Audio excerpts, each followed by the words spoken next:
अनेक युगों पहले एक ऐसा समय था जब आतंक का साम्राज्य पूरे संसार पर हावी हो चुका था।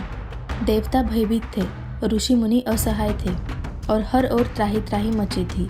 3 अजय असुर विद्युन्माली, तारकाक्ष और कमलाक्ष 3 अभेद्य नगरों में निवास करते थे, जो पृथ्वी, आकाश और स्वर्ग को अपनी शक्ति से जकड़े हुए थे।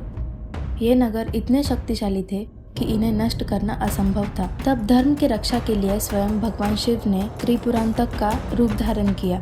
उन्होंने एक ऐसा युद्ध किया जो भक्ति, शक्ति और संकल्प की पराकाष्ठा थी।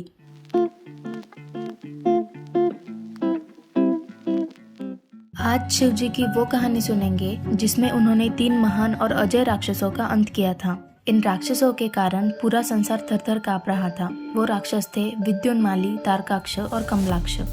ये तीनों असुर तारकासुर के बेटे थे। तारकासुर वो राक्षस था जिसे भगवान शिव ने बहुत कठिनाई से मारा था, लेकिन ये तीनों भाई अपने पिता की मृत्यु से बहुत गुस्से में थे।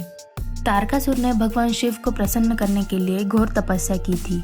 उसने कठोर तप से शिव जी को प्रसन्न कर लिया और अमरता का वरदान मांगा, लेकिन शिव जी ने उसे अमरता नहीं दी।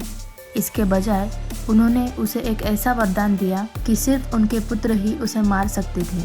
लेकिन शिव जी की कोई संतान उस समय नहीं थी। यही कारण था कि देवता उसके आतंक से परेशान हो उठे।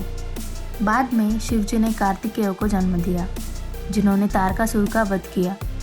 लेकिन यही नहीं, इसके बाद तारकासुर के 3 पुत्रों ने, विद्युन्माली, तारकाक्ष और कमलाक्ष ने प्रतिशोध की ठान ली। तीनों भाइयों ने कठोर तपस्या की और भगवान ब्रह्मा को प्रसन्न किया। जब ब्रह्मा जी उनके सामने प्रकट हुए तो उन्होंने एक विशेष वरदान मांगा। उन्होंने कहा, हम तीनों के लिए 3 नगर बनाए जाए जो अभेद्य हो। इन नगरों का विनाश केवल शिव जी कर सके, और वो भी तब जब ये तीनों नगर एक सीधे में आ जाए। पहला नगर था स्वर्ण का। इसमें विद्युन्माली रहता था और ये पृथ्वी पर स्थित था। दूसरा नगर था चांदी का, तारकाक्ष का निवास, जो अंतरिक्ष में तैरता था। तीसरा नगर लोहे का था, जिसमें कमलाक्ष निवास करता था और यह स्वर्ग में स्थित था।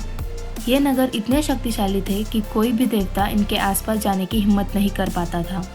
जैसे ही ये नगर तैयार हुए, तीनों भाइयों ने अपने अत्याचारों का सिलसिला शुरू कर दिया। पहले तो उन्होंने छोटे छोटे गांवों और नगरों पर हमला किया, लेकिन फिर वो देवताओं के लोकों तक पहुंच गए। उनकी शक्ति इतनी बढ़ गई कि उन्होंने इंद्रलोक पर भी कब्जा कर लिया। देवता त्रिपुरासुरों के आतंक से बहुत डर गए थे। उन्होंने सोचा, अब हमें कोई बचा नहीं सकता।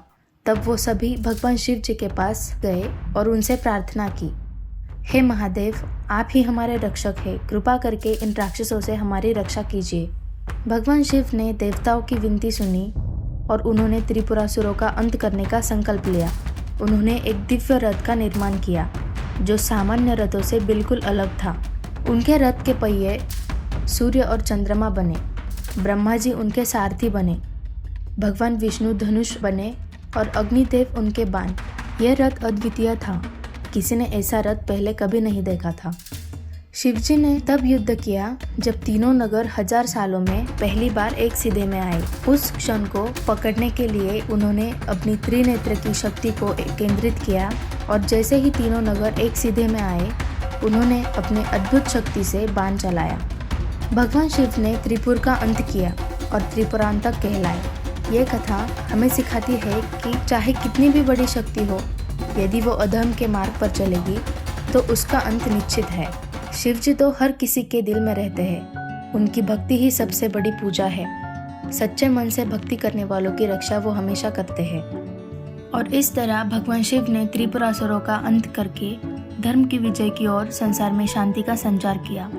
उन्होंने ये सिद्ध किया कि जब भी अधर्म अपने चरम पर पहुंचता है, धर्म की रक्षा के लिए स्वयं महाकाल प्रकट होते हैं। त्रिपुरांतक की ये कथा केवल एक युद्ध की कहानी नहीं है, बल्कि ये उस अनंत शक्ति की कहानी है जो सदा सर्वदा हमारे साथ है।